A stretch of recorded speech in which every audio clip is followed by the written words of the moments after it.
Hey everybody, I'm Tom Vasel, and today I'm showing you a game as a preview for a Kickstarter. Now, if you say, wait a minute, Vasel, you don't do Kickstarter previews, you're right, but in this case I'm making an exception, and that's because the game that we're going to be talking about here is one that is going to be in the Dice Tower Essentials line. I really loved this game. It has drafting, but what caught my eye was that Richard Garfield was the designer of it. The artwork looks like it's going to be absolutely stupendous. I'm just very, very excited about it.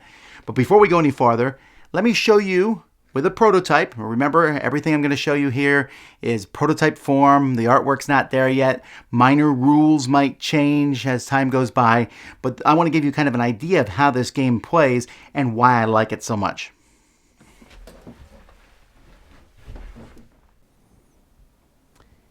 At the beginning of the game, each player is going to get 2 starting lands. Each of these lands is going to show you their different types. So here we have dark land, and here we have the depth, blue and black. They're different kinds of lands.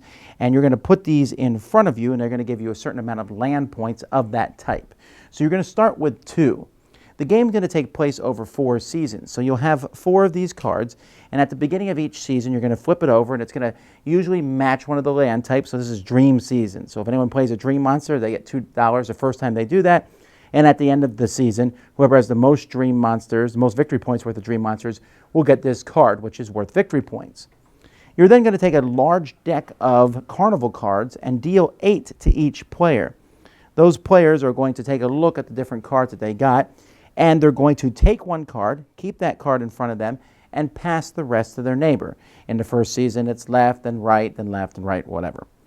Once everyone has gotten their card, then you have to decide, are you going to play that card right away? If so, do it. If you don't want to, or you cannot play that card, then you can keep that card in your hand. However, to do that, you need to pay a gold crown. You'll start the game with some gold crowns, but you could run out of them very quickly. You can always voluntarily, or sometimes you have to, take a loan, which will give you 3 gold crowns, but at the end of the game, these are worth 5 points. You can consolidate them for 3 loans. That can be worth a lot of negative points, but it can give you more gold crowns and things to do with. Now, what are the cards that you are drafting? Well, there are lands. And so there's lands of all different types here. So you can see some of them provide more land points than others. I could take this Enchanted Forest, which gives me 1 land point, but I might want this Enchanted Forest, a Stone Circle, which gives me 2 land points. You'll see, though, this has a card on it. That means it's a distant land. That means I already need to have a green card in play to put this one down. This 3 would require 2 green cards in play for me to put out the Fey Nexus card. So there's all sorts of lands that are in here. The purple lands are easier to get out for the dream lands, but there's a reason for that. So let's talk about monsters now. Now, monsters are where players are going to get a lot of their points in this game. When you have monster cards, you can capture a monster card if you have that many land points. So right now, I could capture this ghoul. This ghoul only needs 1 land point of dark land, and I have it. So I can capture this, and at the end of the game, it's going to be worth 3 points to me. As you can see, the ones that require more capturing, this one requires 4 of the forest, is going to be worth 16 points at the end of the game. And sometimes they have other abilities. This one here, when I capture it, it's only going to give me 1 point at the end of the game, but I immediately will draw a card from the top of the deck and add it to my hand for free, which can be pretty handy. Now, the purple monsters can be captured by any color. So I could pay 3 blues to capture purple. They can also be captured by purple. Purple lands aren't wild, but purple monsters are. They're not as many points, but they're easier to capture. So you're going to be capturing all sorts of monsters. This is one of the things of the game. Each land can only be used once per season, which is pretty easy because if I put this ghoul down in front of me, it's 1 and I have 1. So I can't capture another creature. I can just look at the math and compare them. Some monsters also provide danger, and you don't want these danger because they're going to be in front of you and you're going to have to deal with that at the end of the season. But monsters and lands aren't the only thing in the deck. We also have staff that you can hire. Now, when you keep a staff card, you still pay a coin like normal. But if you whenever you play the staff card, you also have to pay a cost in coins. But they're going to give you special abilities. Like this one here, every time you play a cave monster, gain $2. This one here turns into a wild land of whatever type you want it to be. This one says every time you play an event, get a buck. This one, every time you play a forest monster, get money. Reduce your danger by 1 every turn, the danger tokens that are on the monster cards. So staff can be pretty handy, and they stay in effect for the rest of the game. You also have event cards that you can play. These event cards, you just play them immediately, or you can save them and play them later. The show any number of cards from your hand, gain $1 for each monster that's in your hand. This just gives you $2, gives you 1 for each dark land point you own. This gives you a net token. Well, again, these are changing. It's probably going to be a cage token in the final thing. And this gives you $1 for every forest land point. So there's lots of different event cards you can play.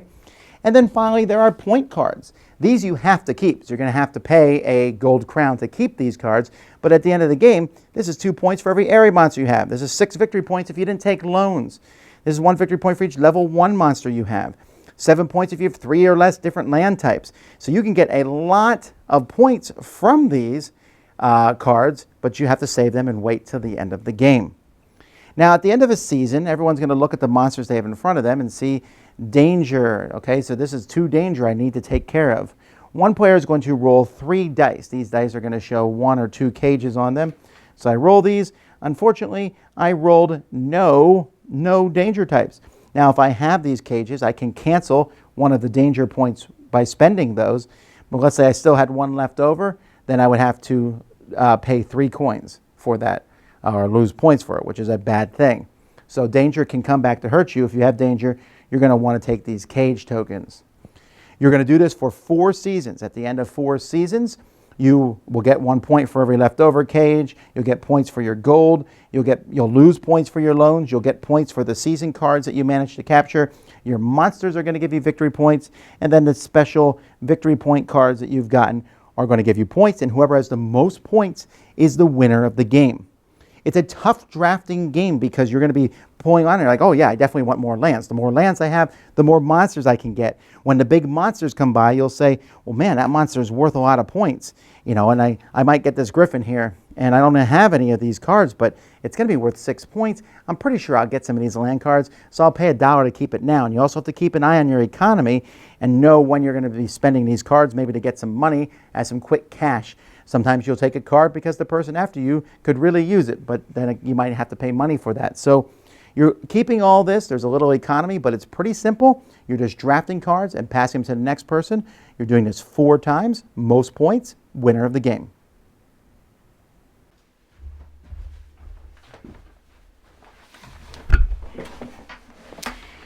So Carnival of Monsters.